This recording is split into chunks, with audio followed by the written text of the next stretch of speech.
Welcome back to Budget Save and Invest. I'm joined by Niro today. Niro, what have you been up to, mate? Hey, Ross, mate. Good to be here again. It's been a busy time since we spoke last. Lots happening out there, and mate, very excited to kind of chat through it all with you today. Yeah, awesome. Were you away on holiday recently? Not me. I think that was you. I know that I was away on holiday. Yeah, you were on holiday. I was in Italy drinking Aperols and Negronis. Oh, good man. Got to Relaxing. enjoy the life. Fantastic. Obviously, the big announcement here is going to be the expansion of the home guarantee scheme on October the 1st, right? I mean, crazy. So there's no income caps anymore. The price caps on properties have shot up considerably, which is going to help a lot of people. What have you been hearing your end? I think what I'm really hearing is a lot of investors kind of realizing this is a golden opportunity, because not only have we had 3 interest rate cuts this year and more expected in the coming months. With this expansion of the first home buy incentive scheme, we've got so many more people who can now jump into the market. I think the expanded scheme is there's 70,000 buyers now who are going to enter the market according to the government's new modelling. I don't know what they're going to be able to buy, because there's, in some of these areas, there's already so few properties available relative to the number of buyers. Yeah, a lot of investors are reaching out, especially existing clients wanting to buy the subsequent property wherever they're at, because there's a significant uplift coming in multiple areas next 12 to 15 months. Very excited by what could happen to people if they jump in over the next 15 months. But on the flip side, I'm also very worried about people who kind of sit on the sidelines and don't do anything, because, capital growth, it's like a double-edged sword, right? It benefits you if you're in the market, but if you're not, you're just further and further behind. Yeah, I think there's going to be a lot of talk about, probably in 12 months' time, of people that haven't entered the market yet. They're young, they're trying to get into the market, and they feel like they've lost out. And it's going to be a combination of lack of supply and this new scheme. Good. It's going to be good for some people. It's going to be not so good for some people as well, because there's going to be a demand shock, and I've seen it already. So this week alone, even from Monday, there's 15 new client onboardings just for my team alone. And that's since the announcement. And that's a combination of 2 types of people. First person is an investor who is now thinking, crap, I need to get into the market as quickly as possible before this scheme happens, because prices are going to rise.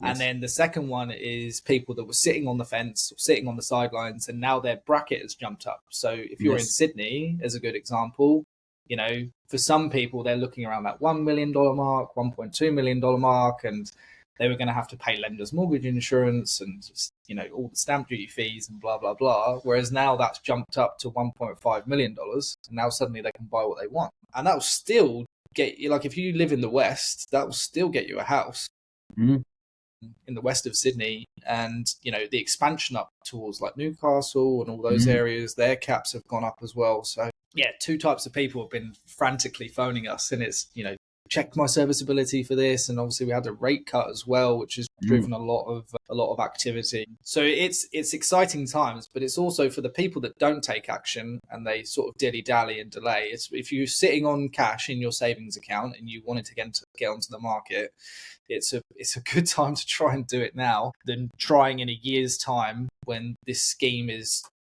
been pumped by everyone, and every investor client has, exhausted or tapped out all of their borrowing power to get as many assets as possible. And then, it's the people that aren't on the market that are going to suffer, I think. Yeah, it's definitely a very much key, fork in the road. Those who take advantage of what's coming, they're going to see some significant uplift, whether it's their first home or investment. Those who sit out, they're going to look back with regret. It would not surprise me if we see prices rise by as much as 20% in multiple areas, like we did back in 2021 when rates were being cut. Rates are being cut now, and then they had all the first home buyer schemes. The only difference was they were very much focused on new homes. Now, our Prime Minister said, free for all, buy whatever you want, and you can go for it. So much more demand. We could see something pretty astonishing in the next 15 months for sure. Yeah. And there's lots of other things that they're doing as well, which are good, but also have a knock-on effect for other people. So there's things like they're they're going to start treating help or HEX debt differently. Obviously, they're doing that 20% reduction for some people. Yes. Very soon. If they're doing it, I think it's next month or the month after. Mm-hmm. And then, but for what some people might not realize is just a simple HEX debt of, I don't know what it might be costing you, $300 a month or $200 a month or $100 a month. You're talking like sometimes it's like $40,000 to $100,000 worth of borrowing power. Just on a simple HEX debt. You get rid of that, and suddenly people can get into a higher price bracket. So we've got a new scheme coming out, which increases the price point heavily because there's no income cap. So you could not own an asset, only have a 5% deposit, be making $1 million a year in PAYG income, super wealthy. Theoretically, you can buy within that bracket, and you only got 5%. So now you're competing against those types of people, not just people that are, might be under the 120k threshold or 200 grand threshold for as a couple. So now you're competing against those guys, but also you've got these tweaks happening with how the banks will lending policy for HEX and help, which boosts borrowing power again, and that means there's only one way the property market can go, right? You got lack of supply, new schemes coming on board, ease of borrowing power, lower interest rates. There's only one way it can go, right? I don't see how it goes down. And all of this is, like you said, everything is increasing demand. Not one of the things that we've outlined here is going to increase supply, right? If anything, even the federal government's own modelling, the Treasury's modelling says they're supposed to build 1.2 million homes in 5 years. They're not going to get anywhere near that. So that's not going to happen. If you look at existing properties for sale, there are fewer and fewer properties on the market today compared to a few years ago, because people who are buying to live are now staying in their homes for longer. We're seeing this on the ground. Even some of the regional markets. We bought a property recently for a client. There were 21 offers, including us, on the property.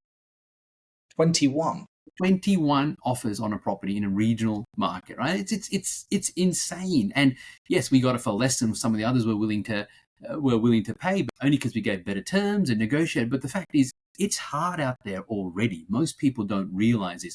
And I'm not talking Sydney, Melbourne, Brisbane. I'm talking about a regional market. So if that's the competition already, imagine what's coming. Yeah, it's insane. Yeah, it's hard to fathom. Like, there's other issues going on as well, right? We're talking about population explosion and visa acceptance in Australia. It's a hot topic at the moment, right? So 1,500 people every day moving to this country. Yes. And a lot of them are getting their job offers in cities. They're not necessarily getting regional job offers and stuff like that. So you've got population explosion. You've got increased schemes of supply. And the builders in Sydney especially are struggling to get a profit margin on their builds. A lot of them are pulling back, and they're like, "Oh, why would I bother? Because I can't make enough money as a builder." Mm-hmm. Because by the time, because materials and everything are growing in price constantly at the moment, essentially what they're saying is, "Oh, we can build this for 400, 500 grand, and we'll sell it for 700." But by the time they get to the end of the build, they've spent 600, 625, and then there's no profit left for the guy that's taken all the risk, right? Yeah. So they're pulling back, and they're not accepting these builds, like these new plans to expand and do all these things. So it's just I think it's going to be very tough in the next 2 years, definitely within the next 2 years, for someone in their 20s or 30s to enter the market without a chunk of money and on fairly decent income. Absolutely. There's no doubt these schemes, while the government is talking about helping younger people, they'll help younger people for, I think the latest data says, for maybe the next 3 months, because after that, whatever they're giving, the prices will have risen by more. And anyone who doesn't buy the next 3 months, even the next 12 months, they're actually going to be left further behind. And the younger people who aren't ready to buy, not everyone's ready to buy, not everyone's got the borrowing capacity, whatever else, it's going to be even scarier for them. So I think while the intention may be okay, the result will be the complete opposite. right? It will actually make affordability even worse, prices even higher. And my attitude is you can complain about it or you can try and get involved, right? Because it's And you can't, like, the game is the game, right? You got to play within the boundaries of the rules within the game. So everyone's going to take advantage and squeeze everything to the absolute maximum. Whether you're talking lending policy or negotiating for assets or whatever it might be, every single person that is trying to do a transaction in property is going to stretch every single policy, every single capability that they have to basically enter with the lowest amount of money, or get into the a certain type of asset or whatever it might be. So unfortunately, I feel like it's going to be the lower income earners / middle income earners that are going to suffer quite a lot. And you gotta play the hand you're dealt, right? So it's one of those situations where it's going to be a 50-50 split, right? It's going to be 50% of people saying, yay, let's go, like, this is awesome, this is amazing. And then there's going to be definitely the lower end of the income spectrum that are going to be suffering as a result. And if it was me in government looking at this, I would have probably maybe increased the income cap slightly. You would think that a sensible way to look at this would to be increase everything by the inflation rate, right? So if I'm making, if last year's scheme was $120,000, this year's scheme might be $126,000. It might increase by 5%. Or if the price cap is 900 grand, this year we might increase it to 950 or $1 million. But they've full gone down the political road of we're going to boost this up and this is going to be great for everyone. But unfortunately, a lot of people will suffer at the same time. Really? But look, let's talk about the people that are going to gain from this. So I think anyone that's sat on the fence, I had a conversation with someone earlier this week, anyone that's been sat on the fence for the last 12 months and their price bracket wasn't within that, whatever that might be in Queensland or in WA or South Australia or whatever, you've got a great opportunity here to enter the market with very little down payment, And the guys in New South Wales, you've been given the biggest lifeline of all, because if you look at $1.5 million, you can enter the market for 80 grand, pretty much. Yeah. Which is it is so low. It is an amazing way to jump into the market, right? It is. Awesome this is the opportunity to, if you're going to sell your car, sell whatever, if you're not into the property market and you can do something to get in, the cost of not doing something and buying in, these areas that we're talking about, I don't know many people recover from that, right? Because there's a missed opportunity here. Because if you can't get in at a 5% deposit with where prices are today, no matter how much you save, in 12 months' time, your 5% deposit probably still won't be enough because prices will rise faster than you can save, right? So liquidating stuff that you don't necessarily need, I know that might seem tough for some younger people, but it's going to help in the long term for sure. Right. I have one client, for example, they're young, they sold their motorbike to get the extra funds or whatever else for the deposit, and they're buying a property, and then they're going to live in it for a while, and then they'll work out what they want to do afterwards. But their attitude was the property will rise in value by 12 months, in 12 months, and if I need my bike in 12 months, I'll take the equity from the property and buy my bike, and I end up in 12 months' time with my bike, probably a new one, and a property. I'm well ahead. And that's correct. The thing is, you've got to understand that buying a property, while short-term sacrifice, leads to so much more over time and give you way better lifestyle than maybe some people are enjoying today. Yeah. And to be honest, most of these difficult conversations I end up having, well, not even difficult, because I just look at it as numbers on a sheet. Yes. So many people get caught in the middle income trap as well when it comes to this type of stuff. You'll talk to people, they're on good income, they've got their head screwed on and, their career's going in the right direction, all this type of thing.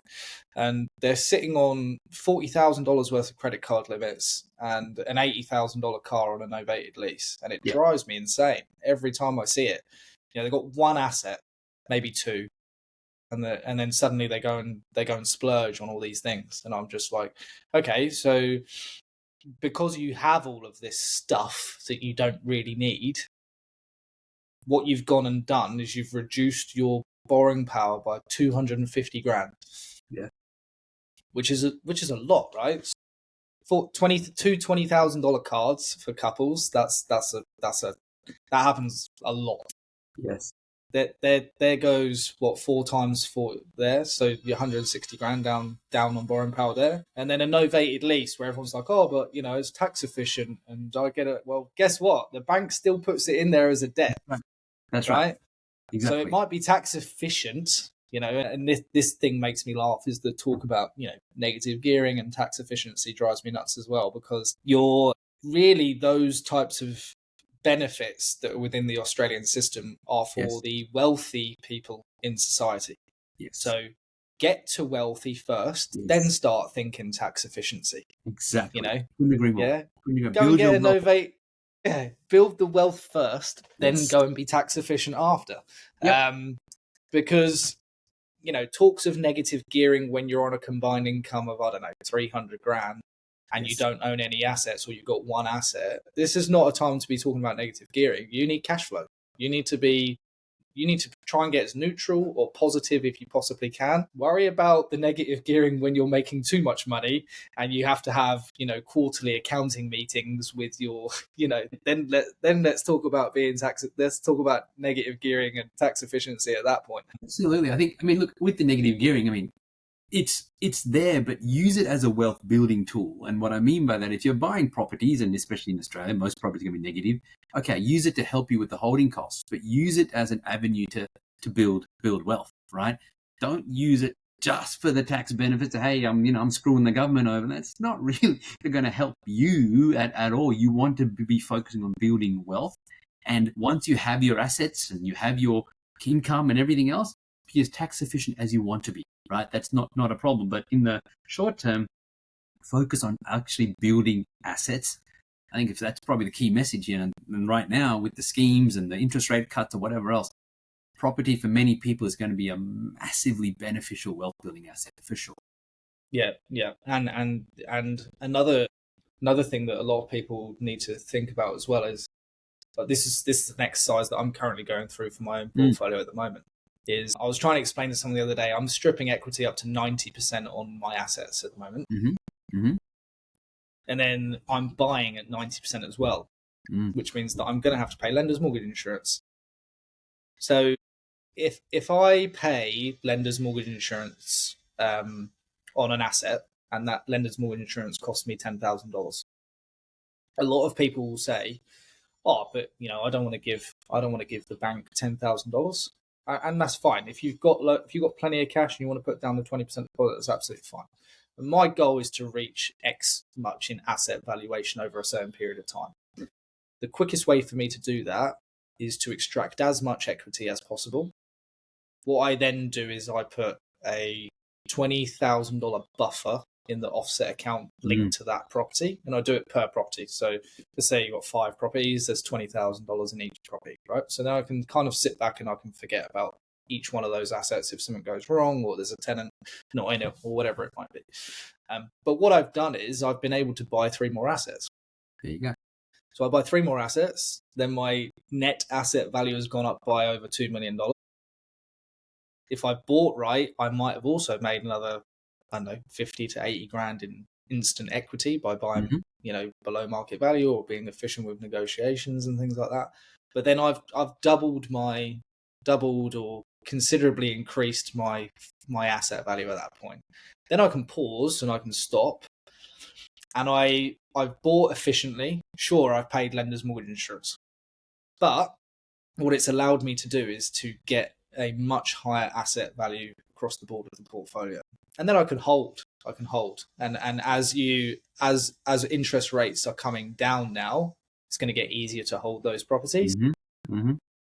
So the long-term gain that I'm going to get is far more beneficial than me, trying to buy one asset with, a 20% down payment when I've managed to buy 3 as a result.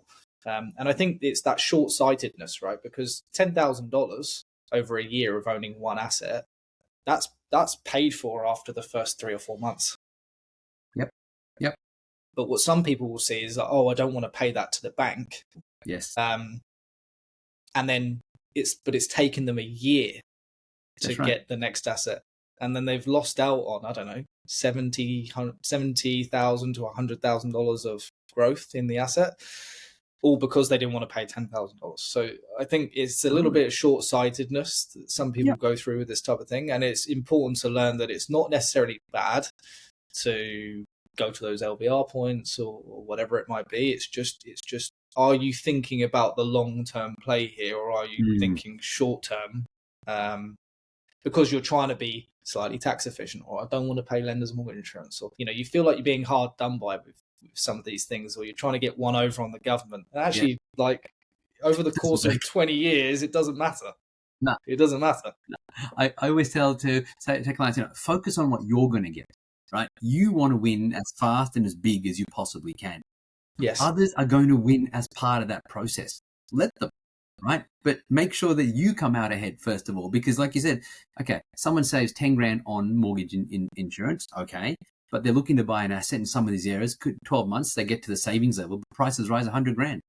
Now I want that 100 grand of equity growth. And if that means I've got to pay 10 grand to somebody to get that 100K, it's a 10x return on investment, right? That's as simple as my mind works. And that's how I kind of, help clients. So again, you've got to make sure you've got the cash flow, you've got to have the capacity, all of that for sure. Always be safe and be responsible, but don't kind of be cheap and think I'm going to save that and do it myself and screw the bank over, because what you're actually doing is screwing yourself over. Yeah. And that's the reality that we're facing in the current market for sure. Yeah. Cheap isn't good and good isn't cheap. Exactly right. Well said. Yeah. I get it. You get it all the time. Like, with especially there's all sorts of benefits that people can get from banking and from using a buyer's agent and all these things. It's not always worth that slightly cheaper thing. So I don't know. Someone might call a buyer's agent and they say, well, why does this buyer's agent charge $18,000 when I've got a buyer's agent over here will charge 10? And it's like, all right, well, does the $18,000 buyer's agent have a bigger portfolio themselves? Have they done it? Do they have more experience? Do they have better relationships with real estate agents to negotiate these things? Probably. Yeah. So in which case, if you buy an asset through that person versus that person, does that mean that property that you purchased with someone with the more experience that was more expensive, does that mean that asset might grow at a quicker rate? Did you get it at a better discount? Was it a more solid asset? Did it have a bigger block of land and all those things? And the same comes when you're doing with banking or lending or accounting or anything like that.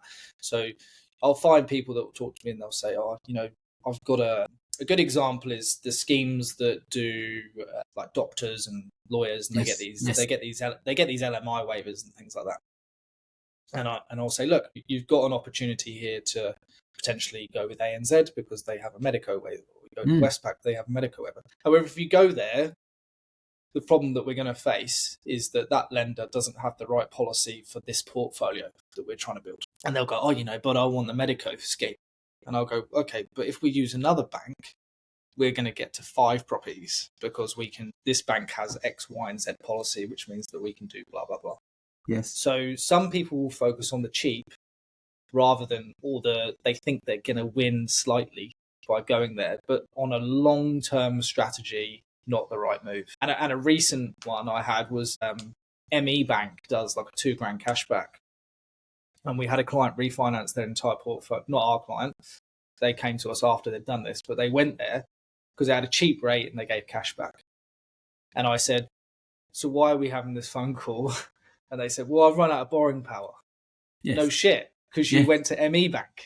That's right. Do you know what I mean? Like, we didn't go to what you've done, unfortunately, is you've lost out on getting another asset sooner because you've gone somewhere for a short-term play.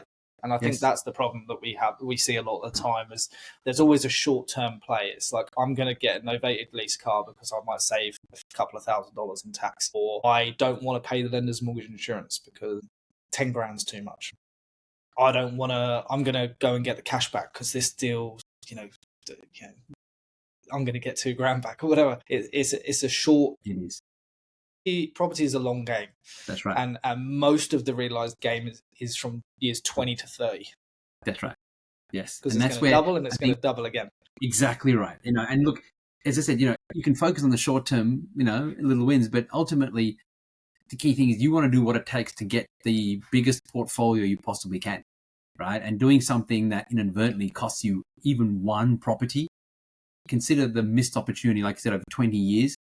It's not just hundreds of thousands of dollars, potentially in the millions, right? Yeah. When you consider what could happen. So, yeah, it is very much a case of doing what you can. And right now, I think, yes, property investing is a long-term game, but there is a serious opportunity in front of so many people to accelerate them sitting on the fence and seeing prices rise. They can catch up. So rather than waiting for prices to fall, because I can't see that happening now, if it ever was going to, not now, you're just going to be further behind. So rather than waiting for prices to fall, jump in, use these incentives, whether you're a first home buyer, okay, or if you're an investor, understand what's happening in the market. You're going to see a serious acceleration in your asset building. And that ultimately is the key to building a long-term wealth. You're not going to be able to save yourself to wealth at all. You've got to invest your way to wealth, in my opinion. Yeah, I couldn't agree more. I think I just hope that people take advantage of these opportunities coming up towards the end of the year, because it's going to be it's going to be a really good time to not sit on the fence and do something. Give yourself and you a hear Christmas that. Yeah, give yourself a Christmas present. And you hear that all the time, right? You'll hear people say, "Oh, it's a good time to get on the market," and but this is a big one. There's a huge needle in movement in price caps. Unlimited levels of income that can access the scheme, and all these sort of benefits with the government are passing through at the moment. So it's good if you're proactive and you don't have too much analysis paralysis. That's it. Yeah. Or get the right help. Just go and get the right help and get a professional to do it for you. Yeah, really important to get the right help. Really important to speak to lots of people, not Bob, who's at the barbecue, or your mate at work who has got one or two proper, or your hairdresser. I said that recently. Yeah, just call a professional. That's right. Call a professional and ask those professionals what are they doing with their own strategy, because if their strategy doesn't align with what they're telling you, then you need someone that walks the walk and talks the talk. So it's good to have these. It's good to just have these conversations. But yeah, you gotta be proactive. Pick up the phone, talk to some people, call your broker, and yeah. Any closing statements? Anything else that we need to touch on? No, I think the only thing I would suggest anyone, especially for investors, if you're looking to buy, don't just go and buy in an area where you think, the first home incentives are going to work, because if first home buyers aren't buying in that area, they're not going to see anything happen, right? I've been doing this long enough to know that when we have these kind of huge needle moving moments, it doesn't affect every area equally. And you need to make sure you're doing the right research or getting the right professional help, because some areas are going to absolutely surge. Other areas, they're going to struggle. And you don't want to be the person who bought something just randomly thinking, oh yeah, I heard a podcast and it all worked and I'm going to buy this thing, and then, oh my God, it didn't work, right? The cost of that is huge. So get the right help, do your due diligence, because there are certainly some amazing opportunities out there. Yeah. That's really important, that just because there is a scheme available doesn't mean that you should use it. And I actually had a call with a client the other day, and I said, "Can you send me the address of the property? Because I'll do an estimated, I'll do a valuation on it for you before you start negotiating with the real estate agent." And they sent me the asset, and I was like, "Cool, strata fees look really high on this. Building looks really shiny and new. Yeah, looks like it has lots of things that could go wrong," which is a problem in high density areas, because people forget that you are responsible to pay for the lift if it breaks down. You're responsible to pay for the electric gates if they break. You are responsible to pay for the pool if it needs, a full renovation. You're responsible for all those things collectively. Yes. And if there's and the other thing that people forget, if they're looking into these sorts of apartments, which really give me the heebie-jeebies, is that it's the land value that goes up the most when you're buying stuff. If you've got 200 apartments in one block, you own 1/200th of the land that it's on. So this is why we always say to people, we don't want high rise. We want the density to be nice and low. We want, maximum X many apartments if you're going to buy an apartment. And just because it's in the price bracket doesn't mean it's a good thing. And this is why it's super important to have a good solicitor on board as well, because that solicitor will look at that. They'll look at the strata. They'll look at how much money's in the bank for the strata. Because, I've seen it time and time again where someone's bought something and then they get a special levy of $50,000 because something needs renewing, or there's, something wrong with the building that needs fixing, and then suddenly they're liable for it. They've got to pay for it. It's an absolute nightmare. Yes. So important to talk to all the right experts. For sure. Get the right help, but don't sit on the fence either. That's probably hopefully the key message, you're taking away from this. Yeah. Cool.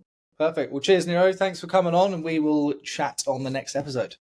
Looking forward to it. Thanks again, Ross.